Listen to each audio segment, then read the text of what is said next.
banyak dari teman-teman kami yang gak bisa hadir. Banyak yang sakit. Tuhan, kami mau undang Engkau untuk boleh melawat kami semua. Baik yang ada di hall ini maupun di rumah masing-masing atau dimanapun Tuhan.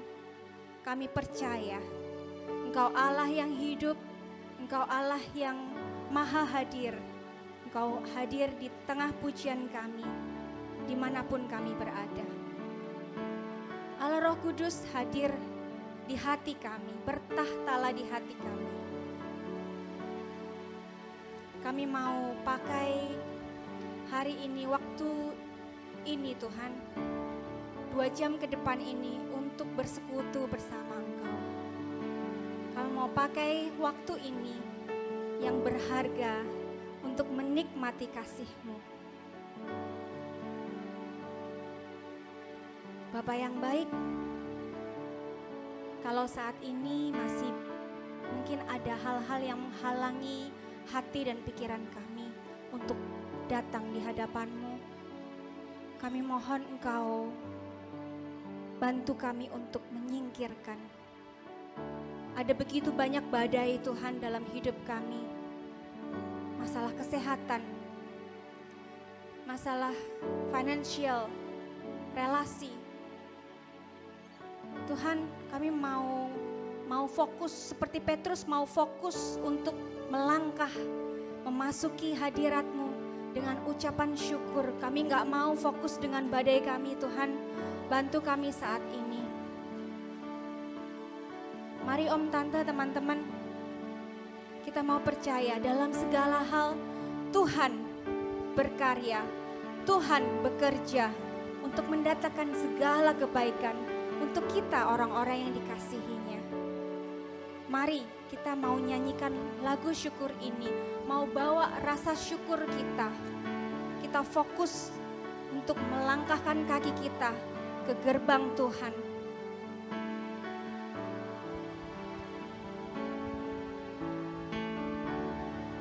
Sama-sama ya, dengan iman kita mau nyatakan. Dalam segala hal Kau turut bekerja, mendatang kekal selamanya.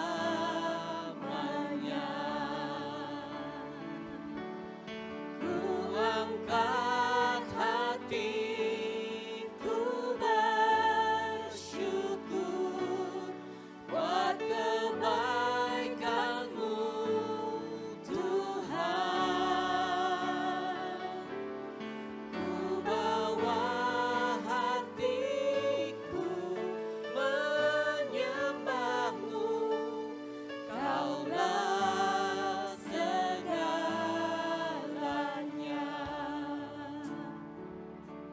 Mari saya undang kita semua di sini menyanyikan lagu ini dengan iman. Mungkin ada yang belum bisa, Bapak, mulailah ucapkan dengan sungguh-sungguh, dengan kata-kata yang keluar dari mulutmu. Oh haleluya, kami bersyukur untuk setiap makanan yang kami santap hari ini Tuhan. Terima kasih. Kalau kami hadir saat ini, tempat ini, kami juga bersyukur Tuhan. Bukan karena kemampuan kami, tapi hanya karena kasih karunia dan kebaikan. Terima kasih Tuhan. Terima kasih Yesus. Begitu banyak Tuhan, begitu banyak. Haleluya, terima kasih Tuhan. Terima kasih Tuhan. Terima kasih Yesus. Tak akan berhenti Tuhan, kami memuji-Mu, menyembah-Mu, bersyukur atas segala kebaikan. Sebab Engkau Allah yang layak terima puji dan sembah kami. Terima kasih Tuhan. Saat ini Tuhan, kami mau siapkan hati kami, tubuh kami, roh kami untuk memuji-Mu, untuk menyembah-Mu, untuk masuk dalam gerbang-Mu dengan puji-pujian. Terima kasih Yesus. Haleluya, amin.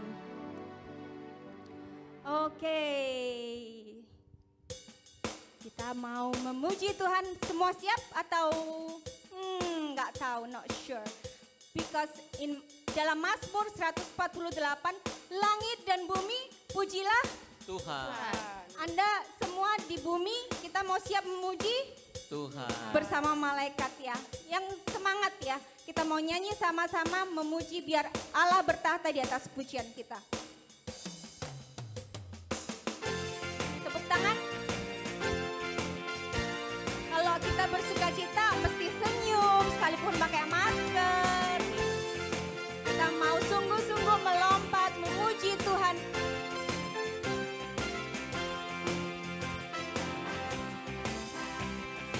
Langit dan bumi pujilah Tuhan, sebab Dia ciptakan semuanya. Keagungannya mengatasi langit bumi, sembah sujud di hadapannya. Langit dan bumi. Langit dan bumi pujilah Tuhan, sebab Dia ciptakan semuanya. Keagungannya mengatasi langit bumi, sembah sujud di hadapannya. Ku puji, ku sembah, ku puji, ku sembah Yesus Kristus Sang Penebusku. Ku puji, ku sembah, ku puji, ku sembah Yesus Tuhan dan Rajaku. Kayaknya belum semua memuji Tuhan. Saya nggak convince Anda memuji Tuhan. Kalau memuji Tuhan nggak ada yang ya bagus, kau puji, kau baik Tuhan. Nggak ada yang percaya. Kita mau lebih meyakinkan lagi Tuhan itu Allah yang layak dipuji dan disembah. Dan saya mau undang Om Tante, teman-teman yang sekalipun join di YouTube, kita mau melompat, kita mau memuji Tuhan bersama-sama ya.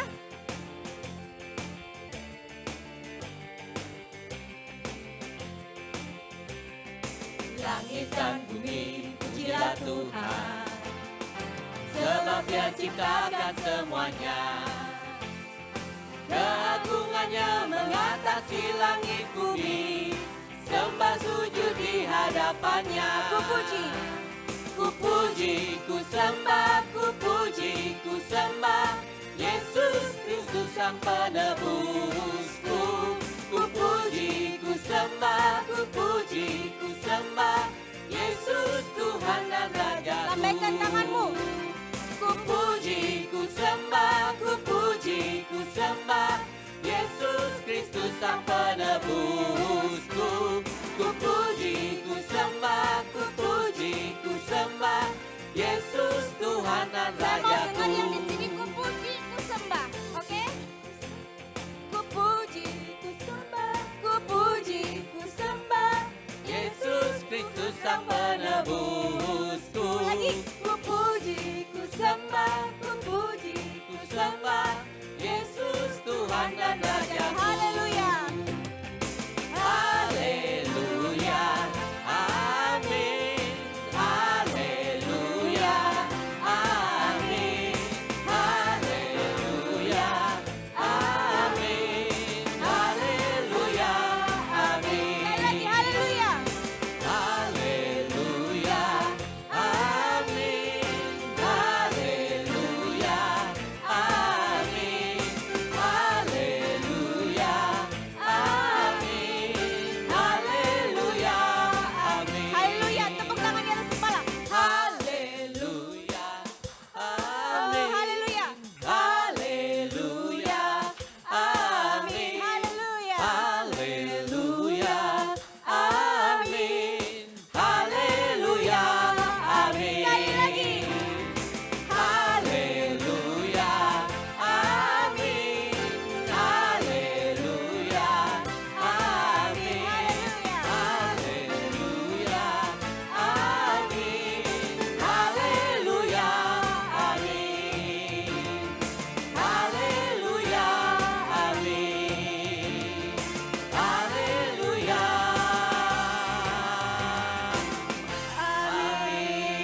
amin. Udah mulai panas ya. Udah mulai semangat ya. Saya mau minta volunteer nih hari ini. Satu orang dari sebelah sini dan satu orang dari sebelah sana. Silakan, mau volunteer. Nggak saya mintai uang kok. Saya ini kepengen Om Irwan sama Tante Inge. Boleh ya, bantu saya ya. Mau memuji Tuhan. Dari sini siapa ya? Siapa ya? Yuli sama Desi.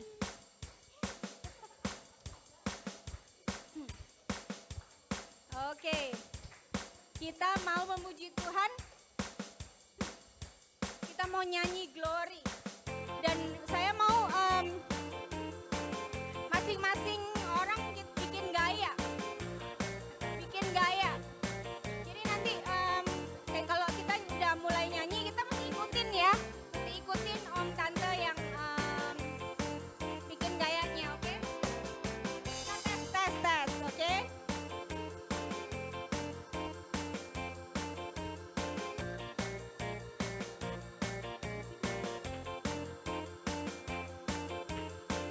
Kita nyanyi dulu deh, nggak usah gaya ya. Mulai dipikirin, oke? Nyanyi glory, glory, glory bagi Sang Raja. Oh nyanyi glory, glory, glory bagi Sang Raja. Nyanyi glory, glory, glory bagi Sang Raja. Mari rayakan dan Sekali lagi, nyanyi glory. Nyanyi glory, glory, glory bagi Sang Raja. Oh nyanyi glory, Yang di rumah juga nyanyi glory dan dancing, glory oke? bagi Sang Raja. Nyanyi glory, glory, Yap. glory bagi Sang Raja. Mari rayakan dan nyanyi. Mari kita mau nyanyi glory bersama Yuli. Glory, glory, glory bagi Sang Raja. Oh nyanyi glory, glory, glory bagi Sang Raja. Oh ya. Nyanyi glory, glory, glory bagi Sang Raja. Mari rayakan dan nyanyi. Nyanyi glory bersama Om. Nyanyi glory, glory, glory bagi Sang Raja. Oh nyanyi glory, glory, glory bagi Sang Raja. Nyanyi glory, glory, glory bagi Sang Raja. Mari rayakan dan nyanyi. Kita akan Merasa bahagia bila kita menyembah Dia. Kita akan merasa sukacita bila semua nyanyi glory, glory, glory bagi Sang Raja. Oh nyanyi glory, glory, glory bagi Sang Raja. Nyanyi glory, glory, glory bagi Sang Raja. Mari rayakan dan nyanyi. nyanyi glory bersama Desi. Nyanyi glory, glory, glory bagi Sang Raja. Oh nyanyi glory, Yang di rumah ikutan. glory, glory bagi Sang Raja. Nyanyi glory, glory, glory bagi Sang Raja. Mari rayakan dan nyanyi. Mari glory sama Om Irwan. Glory, glory, glory bagi Sang Raja. Oh nyanyi glory, glory, glory bagi Sang Raja. Nyanyi glory, glory, glory bagi Sang Raja. Mari rayakan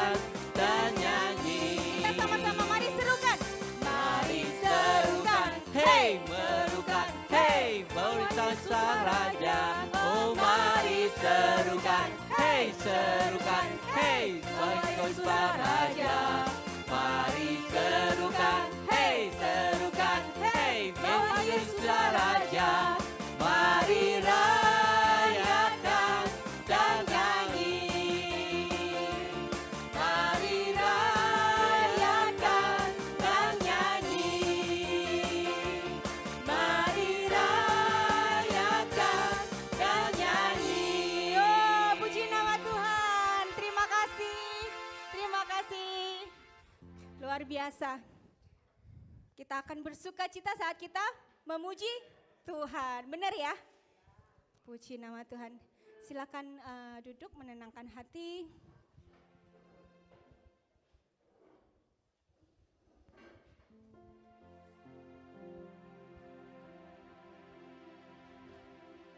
Luar biasa semangatnya. Terima kasih Tuhan, Engkau beri sukacita. Om Tante dan teman-teman, Paskah tahun ini saya diajak untuk merenungkan kok bisa ya seseorang bisa mengasihi sebegitu besarnya. Saya merenungkan hal itu berhari-hari selama Paskah itu. Kok bisa ya gitu. Rasanya sulit untuk saya, terutama untuk orang-orang yang sulit dikasihi. Ada ya orang-orang yang sulit dikasihi.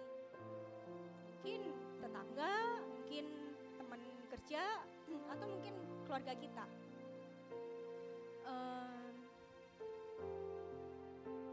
Dalam perenungan saya mendapat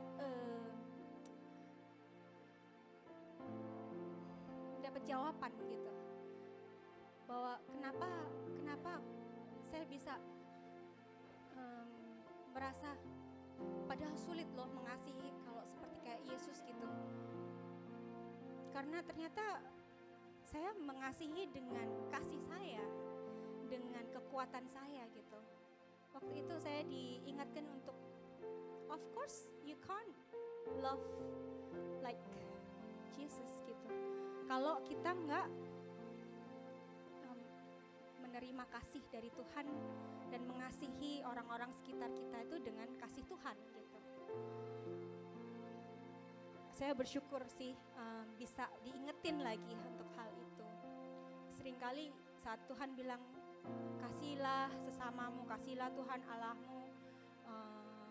Kita melakukannya itu dengan kekuatan kita sendiri. Dan kita akan capek, kita akan merasa ya sulit gitu. Karena memang kita gak punya kapasitas untuk mengasihi kalau kita gak mendapat kasih dari sumber kasih itu sendiri gitu. Dalam perenungan saya menyadari bahwa cuman hanya dengan mendekat dan melekat dalam kasih Tuhan, dalam hadirat Tuhan, kita bisa, kita mampu, kita akan melakukannya itu dengan mudah. Romo, Om Tante, teman-teman, mari saat ini kita mau merindukan hadirat Tuhan, sebab kita membutuhkan hadirat Tuhan dan kasih Tuhan boleh mengalir dalam hati kita.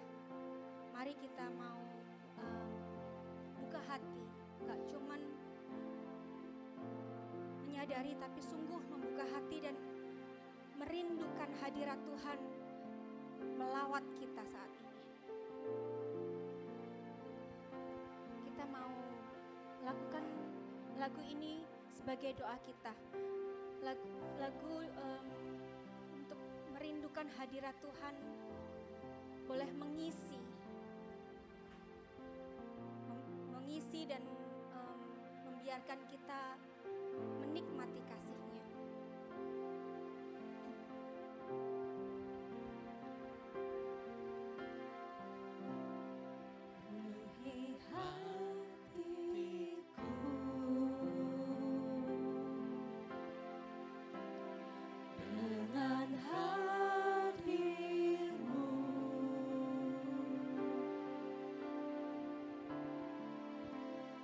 Ku rindu memahami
Nyatakan karunia-karunia yang Kau berikan untuk umat-Mu hari ini Tuhan. Nyatakan dan bangun iman umat-Mu hari ini.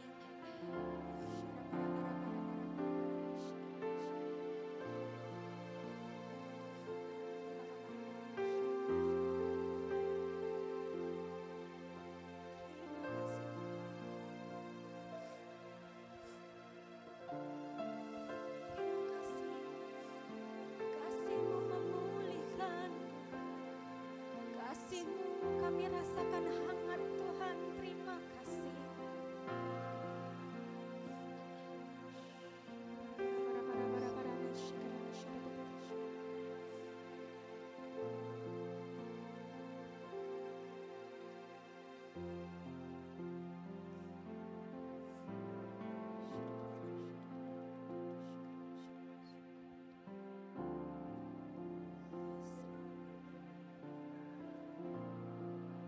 Oh, amin.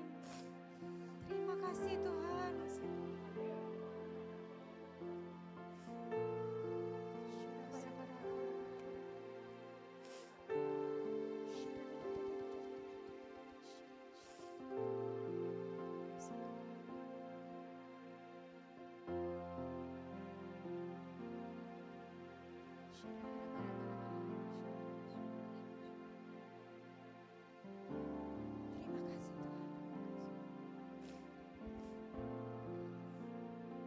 Ada satu pria di sini yang mungkin dia baru disakiti oleh orang lain.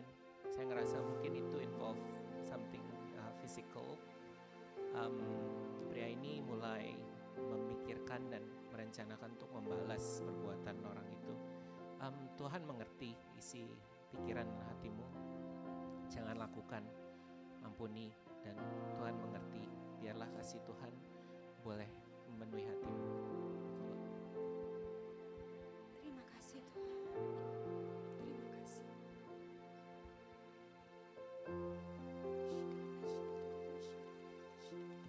Terima kasih Yesus. Terima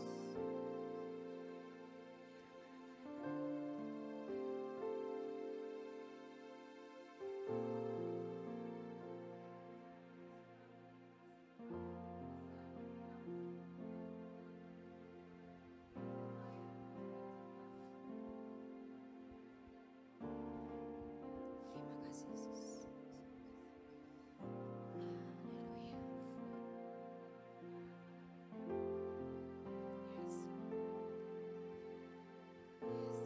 Terima kasih Yesus. Yes.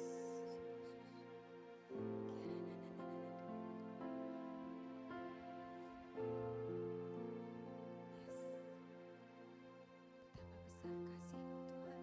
kasih-Mu Tuhan. Mengalirlah Tuhan, terus mengalir.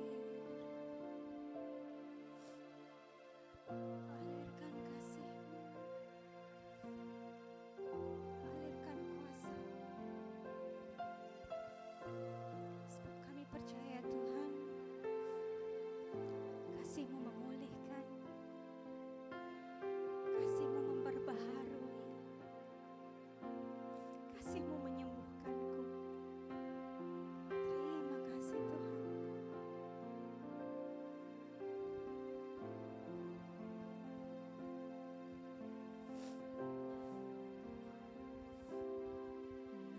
Mengalir kuasa dari tempat maha tinggi, Bapa Kekal mulia, Kau hadir di sini, memulihkan hati, menyembuhkan yang terluka. Ku kan tenang bersamamu, Bapa. Mengalir Rasakan kuasa kasih, dari rasakan tempat kuasa maha tinggi, dari tempat maha tinggi. Bapa Kekal mulia, Kau hadir di sini, memulihkan hati, menyembuhkan yang terluka.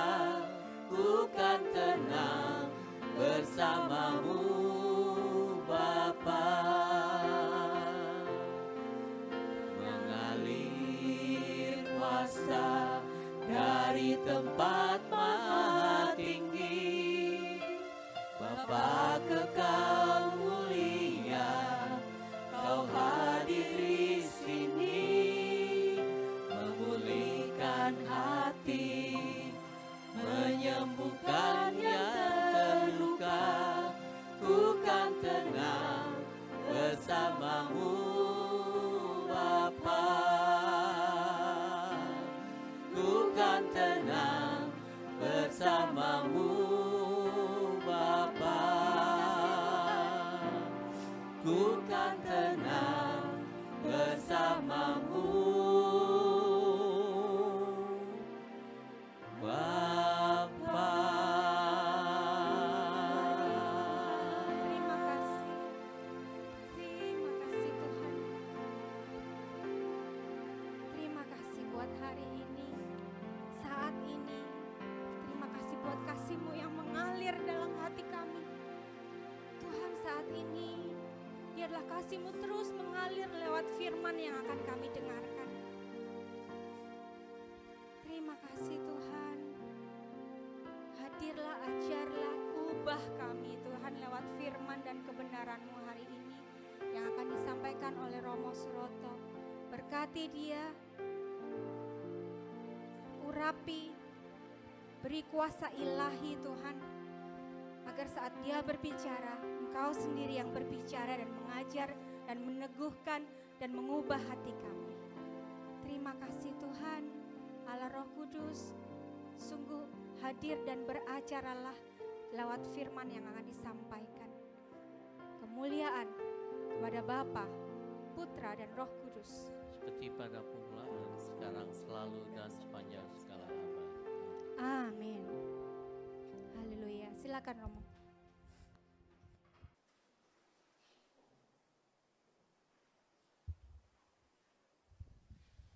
Para yang dikasihi dalam Tuhan, Shalom. Pada saat ini saya akan mengajak kita untuk merenungkan dalam tema judulnya adalah yang terbesar adalah kasih. Gitu. Para saudara, ada dua cara membaca kitab suci. Cara pertama itu namanya Lectio Divina. Jadi kita membaca, ada 4 langkah bukan? Setelah membaca kita hening, kamu disapa Tuhan dengan cara seperti apa? Lalu kemudian, jadi itu namanya Lectio Divina. Kita membaca dari, membaca dari kitab suci disebut sebagai sabda Tuhan. Saya tidak begitu para saudara. Aduh, saya mohon maaf. Ketika saya membaca kitab suci, saya malah memakai metode yang namanya skeptik kritis. Gitu. Saya membaca kitab suci yang begitu. Jadi ketika saya membaca kitab suci, saya tuh pikirannya begini loh, ini maksudnya apa sih ini? Siapa sih pengarangnya? Ini. Kapan sih ini ditulis? Apa sih maunya? Gitu. Nah, saya begitu caranya ini. Nah, tapi ternyata ketika saya membaca dengan cara seperti itu, kadang-kadang saya diberi berkat oleh Tuhan pengetahuan. Dan pengetahuan itu seringkali menjadi begitu begitu luar biasa gitu loh. Jadi para saudara, kalau Anda membaca dari kacamata skeptikal, ternyata kitab suci kita itu sangat indah, seperti bangunan ini. Jadi kalau disusun ayat per ayat itu ada ada pembukaannya gitu. Lalu naik sedikit apanya, lalu ini, lalu begini, lalu turun lagi gitu. Indah sekali ini. Misalnya gini para saudara, misalnya kalau Anda membaca Yesaya ini. Yesaya itu ketika saya membaca, saya pikir siapa sih yang nulis ini? Kapan sih ditulis ini?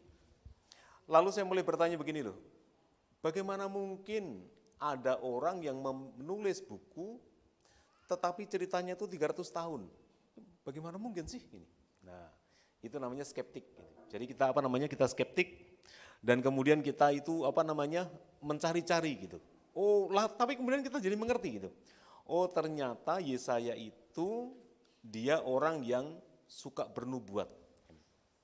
Misalnya dalam bagian pertama Nabi Yesaya, dia menubuatkan bahwa Tuhan akan memakai bangsa-bangsa di sekitar Israel untuk menghukum Israel. Kenapa? Karena Israel lupa pada perjanjian dengan Tuhan. Dan ternyata yang dia nubuatkan itu benar, lalu orang dibawa ke pembuangan. Lalu saya bertanya, tapi kenapa dia nulis juga setelah pasca pembuangan? Apa yang terjadi? Oh, ternyata Yesaya itu menulis, setelah ditulis kemudian dia dimasukkan ke dalam peti. Lalu dikunci, disimpan pada murid-muridnya. Baru 100 tahun kemudian yang ditulis itu dibuka kembali. Itu yang namanya kitab Trito Yesaya. Jadi begitu para saudara. Nah, para saudara, pada saat ini saya ingin berbicara tentang dan yang terbesar adalah kasih ini. Nah, ini adalah ayat perikop yang suka dipilih orang yang mau menikah ini. Bagaimana caranya?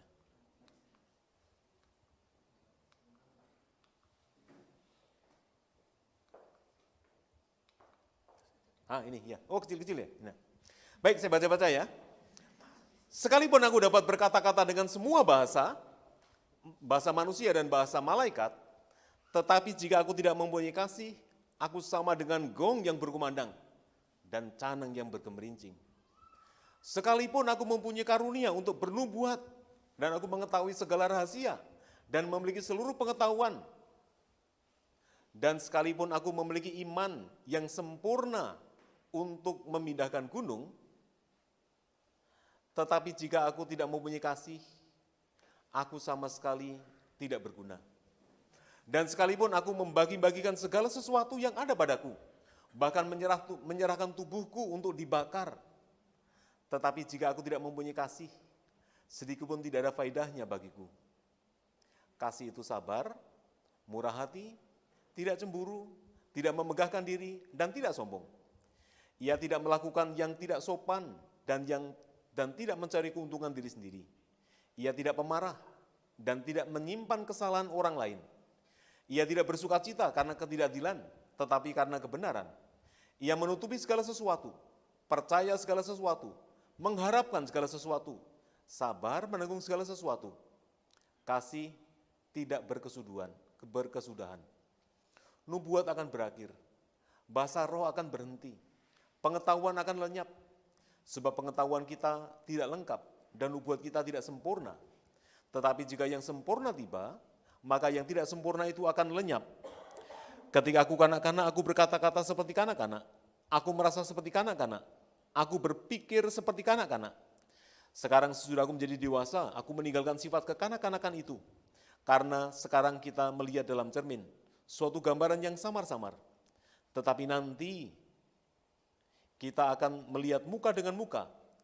Sekarang aku hanya mengenal dengan tidak sempurna, tetapi nanti aku akan mengenal dengan sempurna, seperti aku sendiri dikenal. Demikianlah, tinggal 3 hal ini, yaitu iman, pengharapan, dan kasih. Dan yang paling besar diantaranya ialah kasih. Para saudara, ini adalah ungkapan yang indah sekali. Ini adalah sebuah puisi. Dan mengapa Paulus itu menulis puisi? Siapa yang suka menulis puisi? Orang yang jatuh cinta. Dia suka menulis puisi. Nah, karena apa para saudara? Karena konteksnya atau sip inribetnya adalah Korintus adalah umat yang sangat disayang oleh Paulus. Jadi walaupun Paulus itu mendampingi umat selama 16 bulan saja di Korintus, tetapi Paulus itu sayang sekali dengan umat Korintus. Para saudara, mari kita belajar satu hal. Di dunia ini, satu hal yang sering dituduhkan pada orang adalah pilih kasih. Orang tua selalu bilang gini, mama sih pilih kasih, cucunya ada 5, mama pilih kasih. Para saudara, satu hal yang kita harus tahu, pilih kasih itu natural. Jadi semua orang itu sebenarnya mempunyai kecenderungan untuk pilih kasih. Kenapa? Karena kalau kita itu mencintai dengan sama saja, misalnya Anda menakar dengan baik, anakmu 3, semua cintanya itu diukur semuanya, persis sama. Anda masih dituduh pilih kasih. Nah, kenapa? Karena masing-masing anak itu mempunyai cara merasa yang berbeda. Nah, jadi para saudara, pilih kasih itu hal yang natural. Demikian juga romo-romo. Romo-romo itu juga selalu pilih kasih. Misalnya romo-romo MSC ya, itu saya kasih tahu nih. Mereka itu yang di Jakarta pilih kasih. Siapa yang dicintai? Umat Kampung Duri. Enggak tahu kenapa loh, umat Kampung Duri itu selalu disukai gitu loh. Padahal umat Kampung Duri itu nomor 2 termiskin di Jakarta. Yang nomor 1 termiskin itu Kampung Sawah, yang kedua Kampung Duri. Tapi nggak tahu ya kelakuan umat itu gimana gitu loh. Jadi kita itu jadi sayang. Padahal mereka tuh umat yang menjengkelkan sekali. Tetapi nggak tahu kenapa ya banyak romo-romo itu suka sayang sama mereka. Nah, jadi ini para saudara, Korintus adalah umat yang sangat disayang oleh Paulus. Padahal umat Korintus itu umat yang sebenarnya secara moral kurang ajar. Kenapa? Mereka itu orang pelabuhan. Dan Anda tahu perilaku orang pelabuhan? Terutama perilaku seksualnya. Orang pelabuhan, siapa bisa mengalahkan orang pelabuhan ini. Tapi Paulus sangat menyayangi mereka. Jadi para saudara, ketika Anda mempunyai perasaan, kenapa ya orang tua saya lebih sayang kakak saya daripada saya? It's normal. Menjadi tidak normal adalah kalau kita ini membedakan orang. Jadi kita ini dalam hidup ada 3 yang harus kita pegang. Bersikap baik, bersikap adil, menghargai diri sendiri. Itu aja prinsipnya. Tapi bahwa Anda lebih dekat yang satu dan yang lain, itu sebenarnya ya gimana ya? Manusiawi, human ini. Yesus pun dia juga sangat dekat dengan Yohanes ini. Maka diceritakan Yesus sampai Yohanes itu ada di dada Tuhan Yesus. Begitu dekatnya gitu loh. Begitu dekatnya. Demikian juga ketika Yesus mau naik gunung, yang diajak juga tidak semua. Yohanes, Petrus, tidak semua murid diajak. Jadi para saudara, ketika kita itu merasa bahwa kok ada orang yang ya normal aja ini. Normal dalam arti kita bisa menerimanya ini. Nah, karena apa? Karena ketika kita itu tidak mempunyai perasaan negatif ketika melihat orang yang sepertinya itu lebih dekat dengan seseorang, kita lebih bahagia para saudara. Oke, lanjutnya. Dan pada waktu itu adalah umat Korintus itu adalah umat yang sangat kuat di dalam menerima karisma Roh Kudus. Jadi umat Korintus adalah umat yang mempunyai karisma yang luar biasa. Mari kita lihat, apa saja itu? Sekalipun aku dapat berkata-kata dengan semua bahasa. Jadi mereka itu mempunyai karisma untuk berbicara dalam bahasa-bahasa lain. Contohnya Petrus. Petrus itu seorang nelayan, tetapi kemudian diberi karunia Roh Kudus. Dia bisa berbicara, bisa berpidato dengan bahasa yang sebelumnya dia tidak tahu. Bahkan kemudian dia bisa sampai ke Roma, dia bisa belajar bahasa Latin. Itu adalah karisma Roh Kudus. Para saudara, apakah karisma Roh Kudus itu masih ada dalam zaman sekarang? Masih, para saudara. Sampai itu. Sampai saya semangat sekali sampai masih. Nah, kenapa? Karena saya itu punya teman Romo. Dulu saya pernah jadi Romo paroki di Purworejo. Purworejo itu paroki desa. Dan kemudian Romo kepalanya namanya Romo Siswanto. Romo Siswanto itu dia tidak bisa bahasa Inggris. Aduh, kasihan. Gitu. Nah, tapi kemudian dia menerima perutusan menjadi Romo Bantu di Belanda. Romo Siswanto itu stres sekali. Waktu pertemuan MSC dia itu sampai datang ke supir-supir gini, Papua butuh tenaga enggak? Kalimantan butuh tenaga enggak? Pedalaman butuh pedalaman enggak itu? Dia takut sekali untuk ke Belanda ini. Tapi anehnya dia itu belajar 2 bulan saja lulus gitu loh. Seperti kalau ujian IELTS itu gitu. Dia lulus dia gitu. Lalu dia ke Belanda. Dia bisa misa di Belanda. Sekarang dia sudah selesai, dia pulang lagi. Jadi para saudara, karisma bahasa itu ada ini. Nah, kenapa? Ya saya melihat itu. Saya bisa melihat itu. Jadi ada memang orang-orang yang diberi karunia bahasa ini. Atau contoh lainnya lagi, saya punya kenal namanya Romo Wahyudi, dia orang Klaten dia. Waktu kami rapat di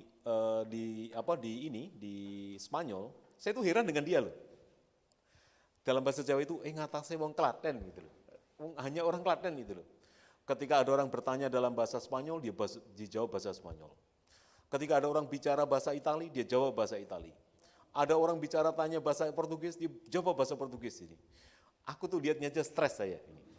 Sampai saya tuh begini loh, Mas Wahid, aku bilang gitu.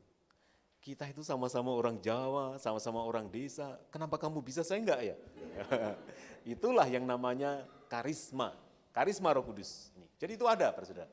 Berikutnya, bahkan bahasa malaikat. Tetapi berikutnya adalah sekalipun mempunyai karunia untuk bernubuat. Jadi ada yang diberi karunia bernubuat. Bernubuat itu artinya mengatakan sesuatu yang akan terjadi di masa datang. Seperti Yesaya tadi saya ceritakan tadi. Dia sudah bisa menubuatkan dan bahkan dia menulis lalu dikunci lalu menjadi Trito Yesaya itu yang berbicara tentang sang raja hamba. Hamba yang menderita. Itulah Tuhan Yesus. Jadi apa namanya itu namanya karisma bernubuat ini. Berikutnya memiliki pengetahuan. Jadi ada orang yang dapat karisma, dia itu bisa mengerti gitu loh. Walaupun orangnya tidak ngomong, dia itu bisa mengerti. Seperti ini misalnya. Nah, saya sekarang suka cerita romo-romo teman-teman saya semua. Saya punya teman namanya Tardif.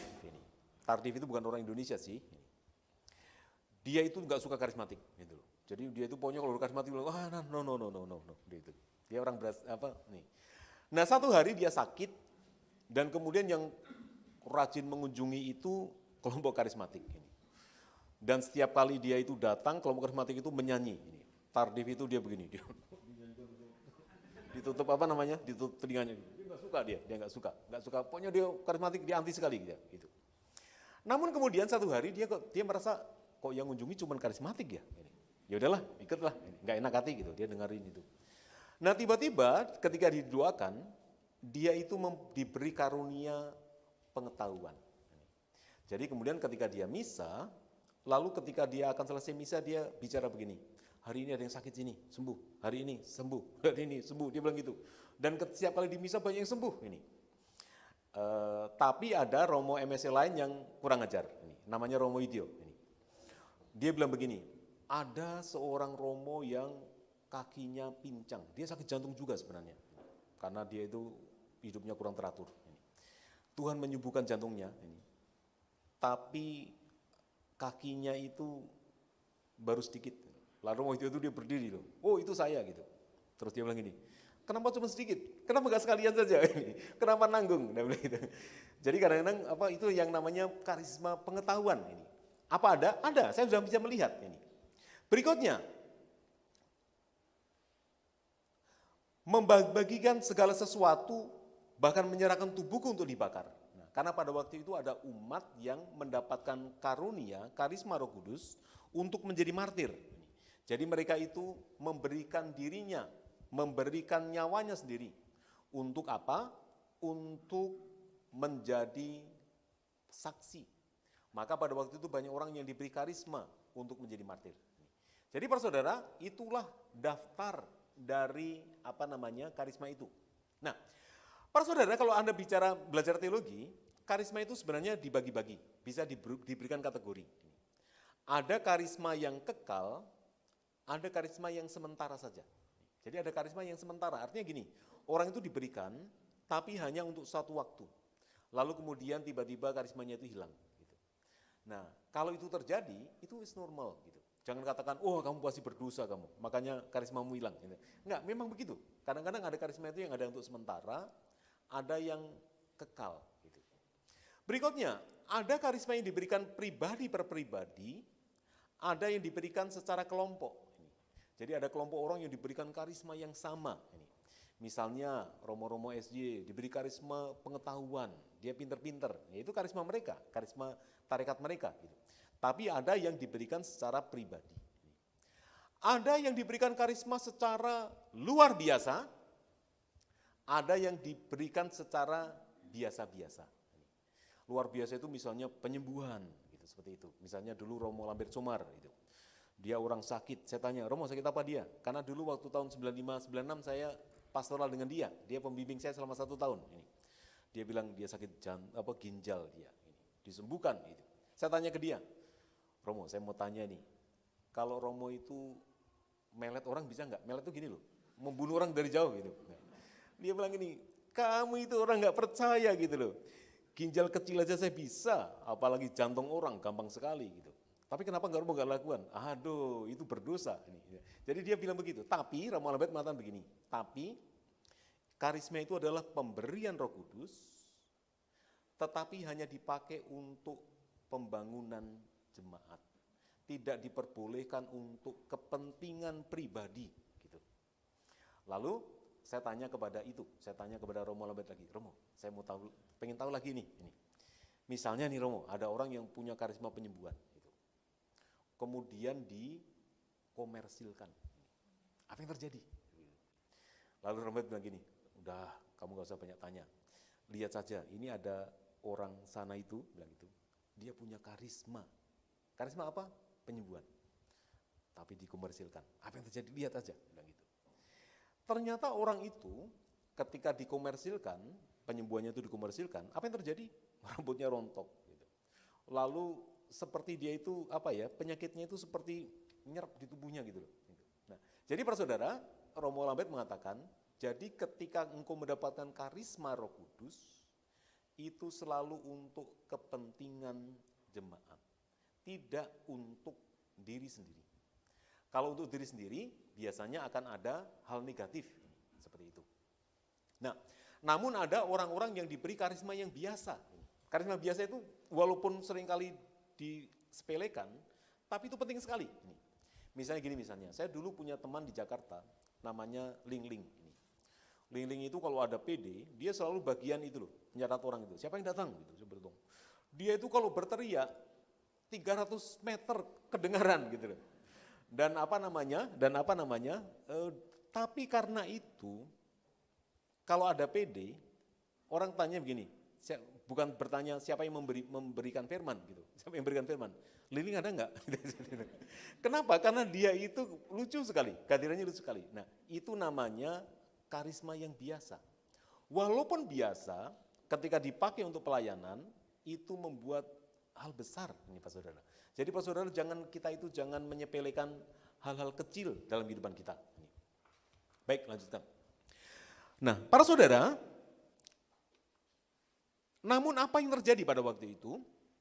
Yang terjadi adalah ada persaingan di antara umat untuk menunjukkan siapa yang paling hebat karena mendapatkan karisma. Nah, jadi pada waktu itu yang terjadi di Korintus adalah orang-orang itu saling memberikan terjadi persaingan. Siapa yang lebih sakti?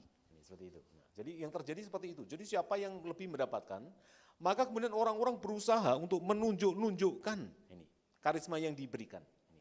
Itulah konteksnya pada waktu itu.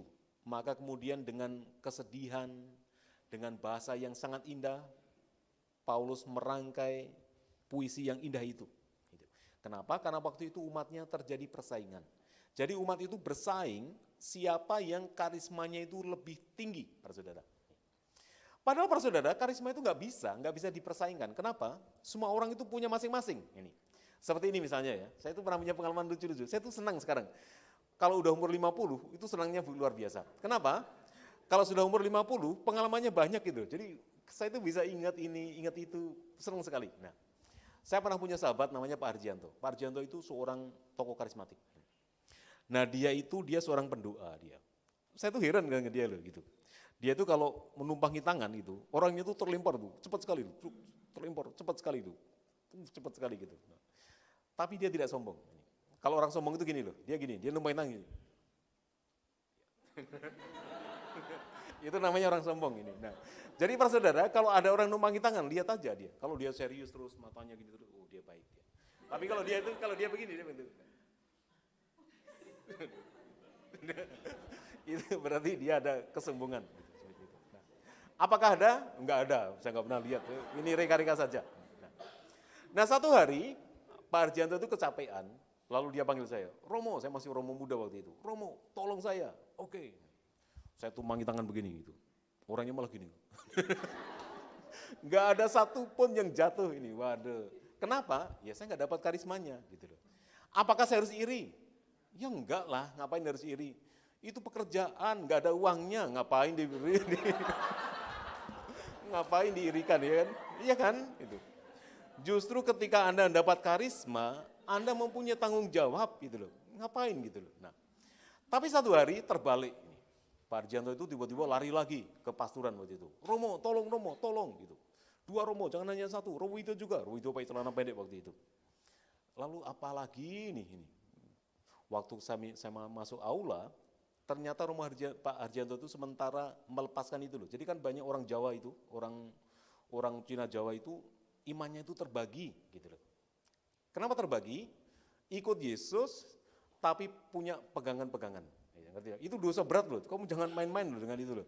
Kalau Anda punya itu lepas, kalau enggak itu dosa berat loh. Kenapa? Imanmu berbagi gitu. Yesus satu aja cukup, jangan begitu-begitu gitu. Lalu waktu saya masuk aula, apa yang terjadi? Ada orang yang punya ajinya itu aji kera ini. Lalu dia itu seperti kera itu loh, dia loncat sana, loncat sini gitu. Lalu ada yang harimau, seperti harimau, tangannya begini-begini itu gitu.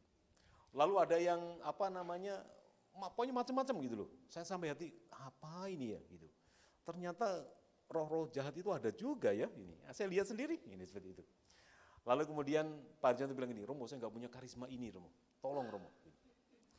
Lalu aku juga lihat sama Romo itu, gimana Romo, aku juga nggak tahu caranya gitu. Nggak tahu caranya gitu seperti itu. Nah, Pak Romo itu bilang, ya udah kita coba aja gitu. Pakai air suci, mereka tenang gitu. Lalu kemudian sama Romo itu dimasukkan semua ke api, lalu dibakar di api semua gitu. Lalu yang punya itu semuanya waras semua gitu. Jadi Pak Saudara nggak usah iri. Sebenarnya Tuhan itu memberikan karisma pada setiap orang. Cuman kadang-kadang kita itu nggak tahu. Kalau saya, karena saya imam, saya punya karisma juga. Karena tahbisan.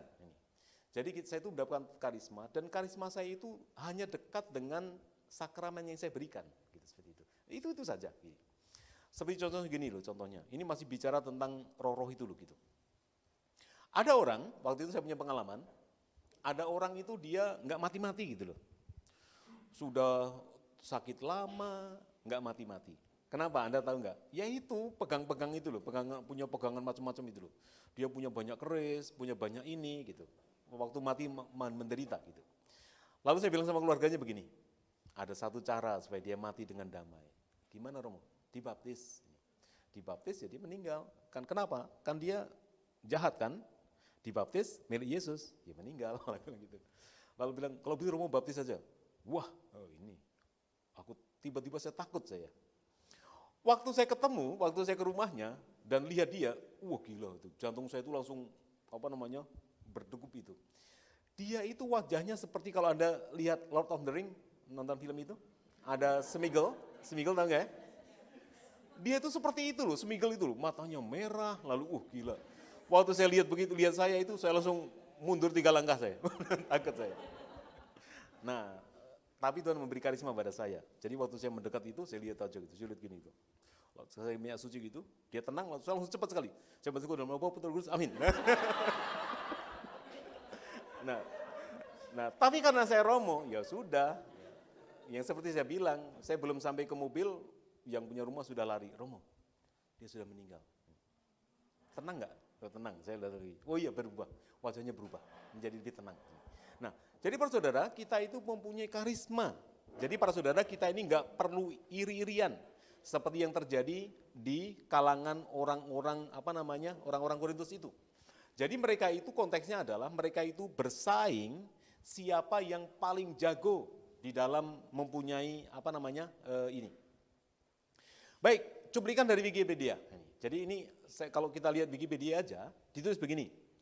Gereja di Korintus didirikan pada perjalanan penginjilan Paulus sekitar tahun 52 Masehi. Seperti yang tertulis dalam Kisah Para Rasul 18:1-19. Di Korintus Paulus tinggal 18 bulan, mengasuh gereja baru itu sambil sehari-hari bekerja sebagai tukang membuat tenda.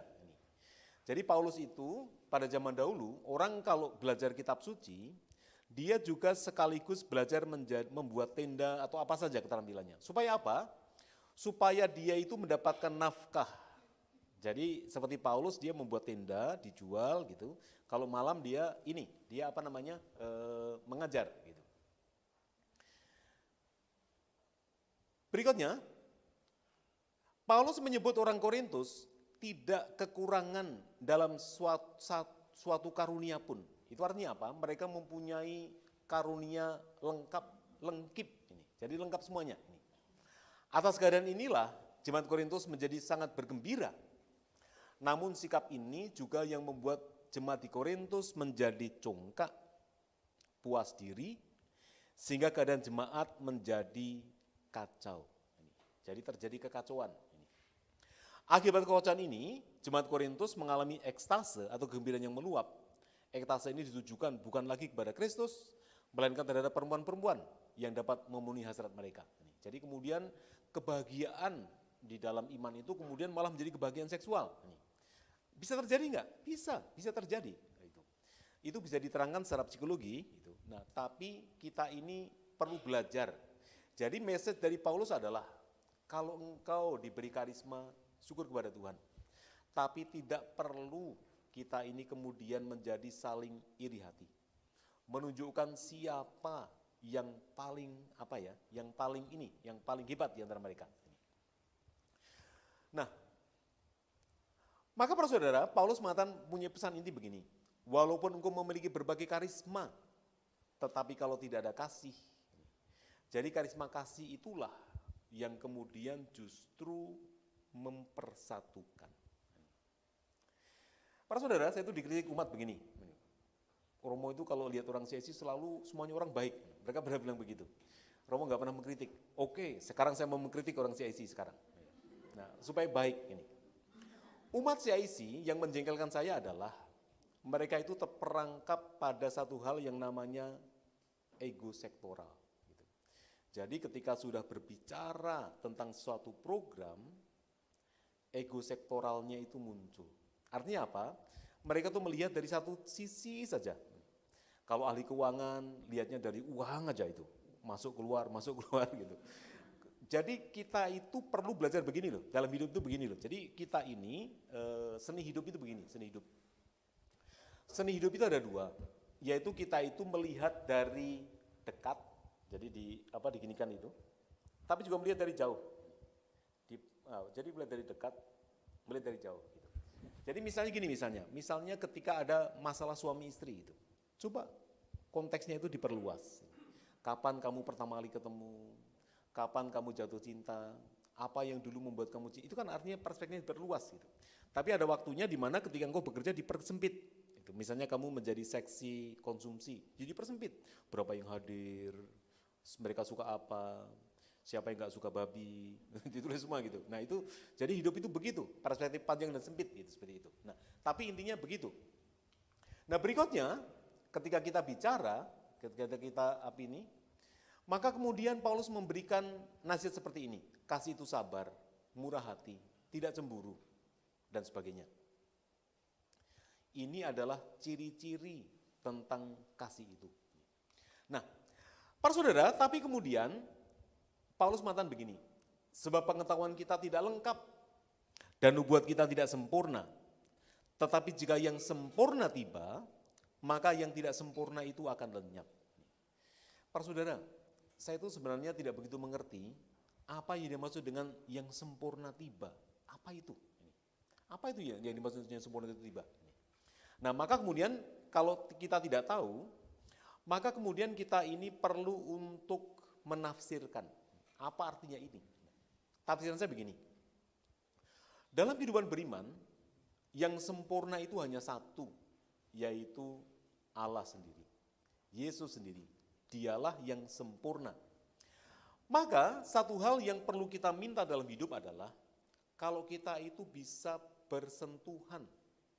Kita itu mempunyai pengalaman akan yang sempurna itu. Itu dalam bahasa rohani disebut sebagai pengalaman akan Allah. Dan seringkali itu hanya 1-2 detik.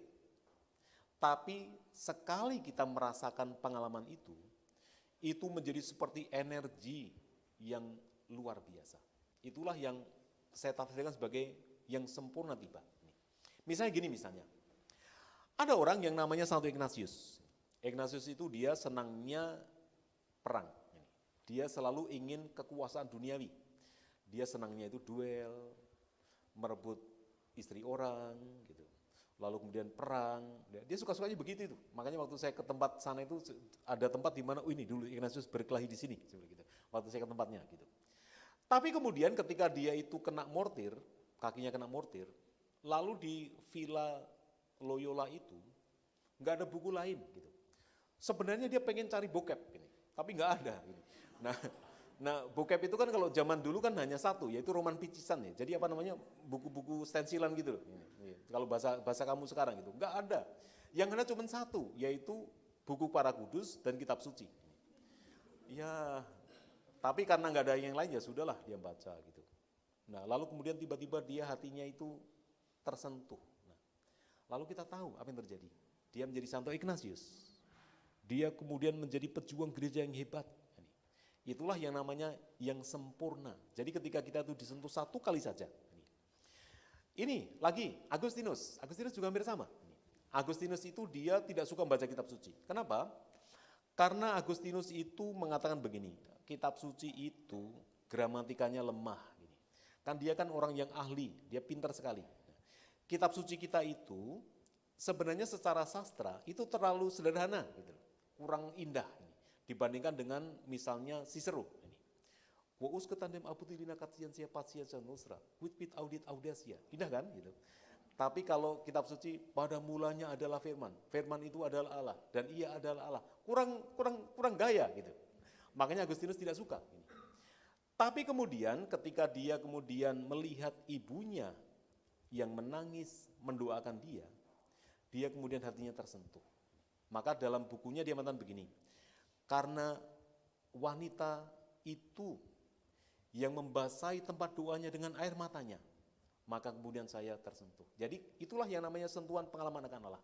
Itu menjadi seperti energi yang luar biasa.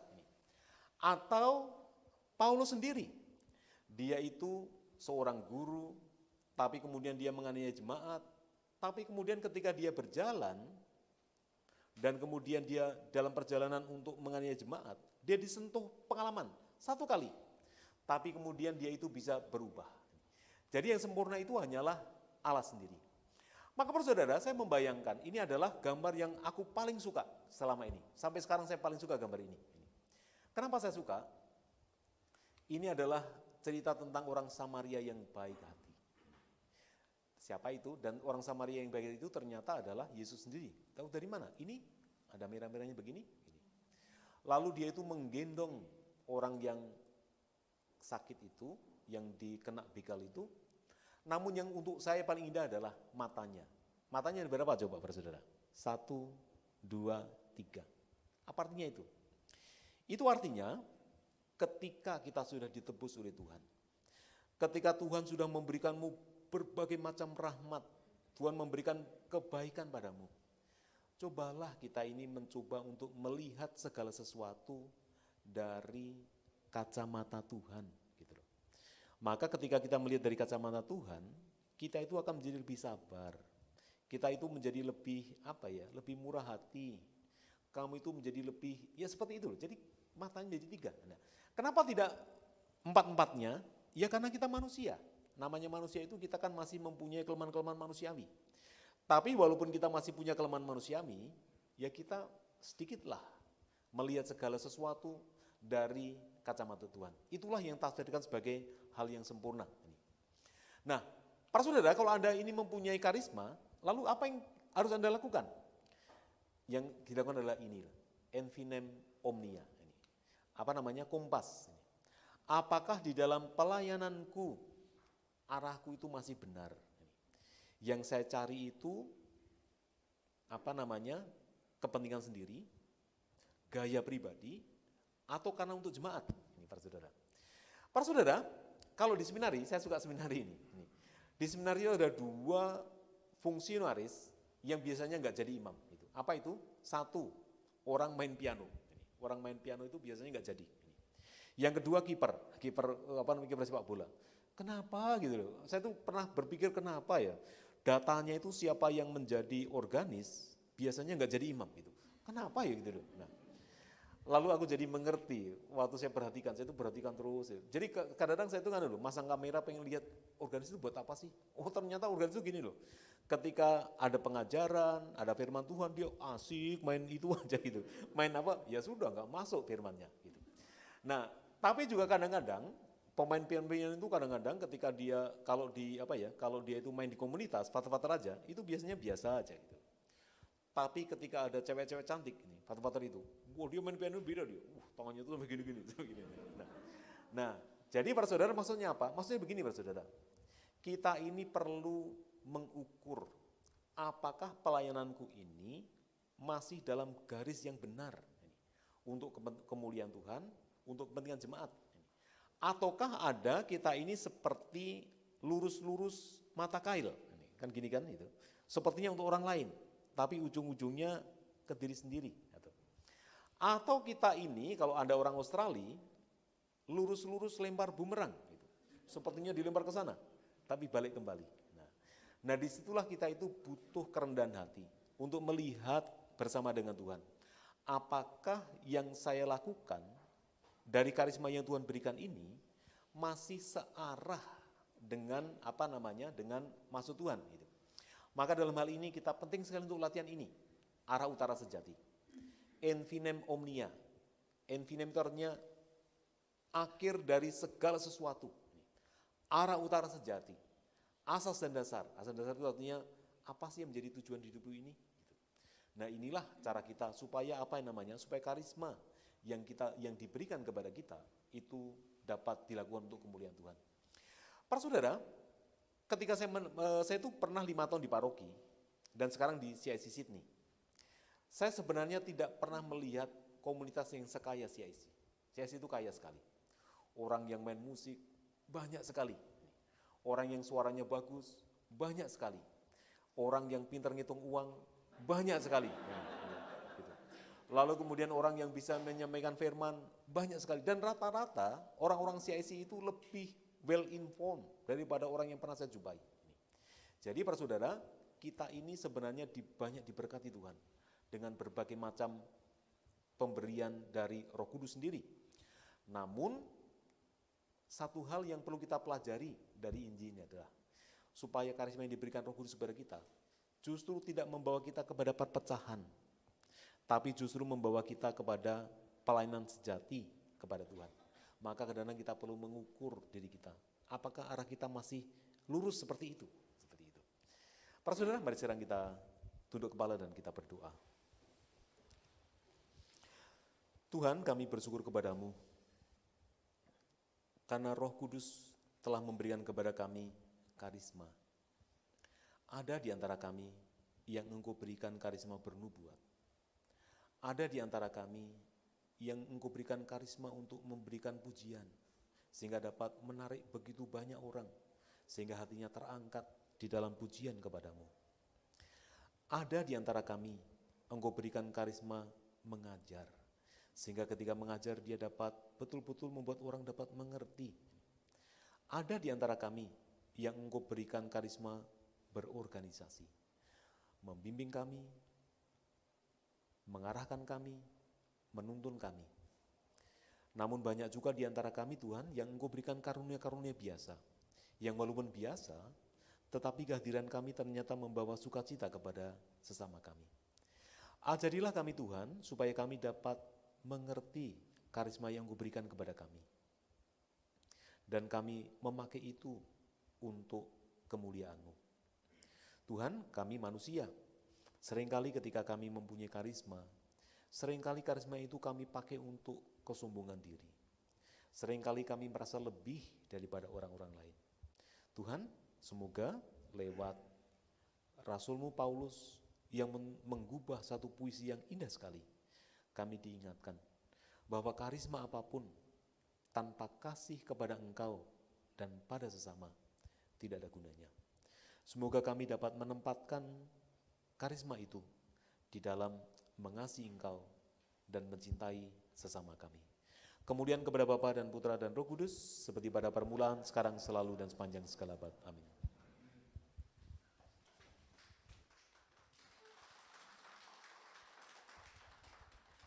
Terima kasih Romo. Luar biasa. Siapa yang di sini diberkati? Puji nama Tuhan. Mari kita mau lanjutkan. Saya sangat tersentuh banget dengan firman barusan dengan merciful like Father. So, sekarang saya mau ajak Om Tante dan teman-teman semuanya, karena kita sudah menerima banyak karunia, menerima banyak karisma, boleh kita bagikan sedikit dari yang kita punya melalui persembahan kasih kita hari ini.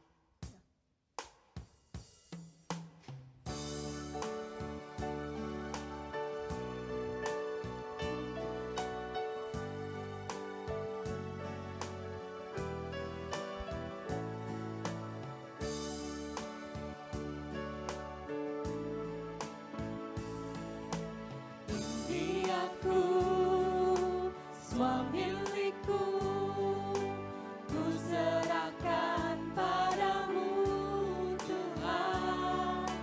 Penyesalan dan kebanggaan, suka dan duka, semua ku serahkan.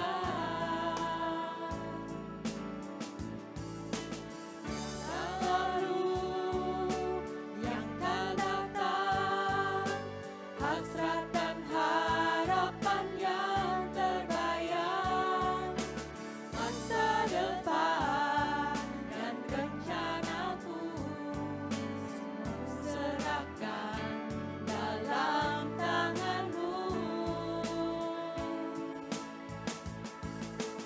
Ku persembahkan hidupku kepadamu Tuhan, untuk kemuliaan-Mu. Ku berikan hidup ini sebagai persembahan yang berkenan padamu. Ku berikan hidupku padamu Tuhanku. Mari kita mau tutup dengan berkat penutup dari Romo.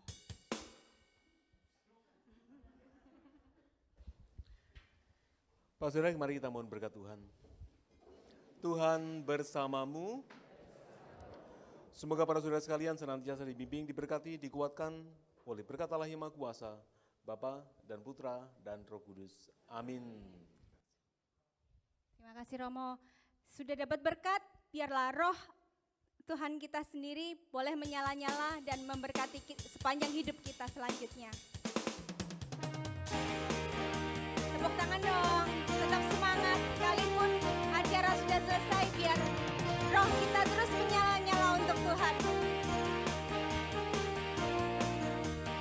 Biarlah rohmu menyala-nyala dan layanilah Tuhan. Biarlah rohmu menyala-nyala dan layanilah Tuhan. Sekali lagi. Biarlah rohmu menyala-nyala dan layanilah Tuhan. Biarlah rohmu menyala-nyala dan layanilah Tuhan. Tak ada banyak waktu, tiada dan pekerjaan besar menunggu, ladang siap dituai.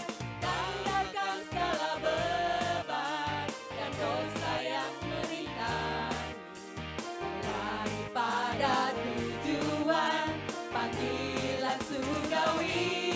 Are you ready? Biarlah rohmu menyala-nyala dan layanilah Tuhan. Biarlah rohmu menyala-nyala dan layanilah Tuhan. Biarlah rohmu menyala-nyala dan layanilah Tuhan. Biarlah rohmu menyala-nyala dan layanilah Tuhan. Biarlah rohmu menyala-nyala dan layanilah Tuhan. Biarlah rohmu menyala-nyala dan layanilah Tuhan. Yeay. Puji nama Tuhan. Sampai ketemu bulan depan. Bye.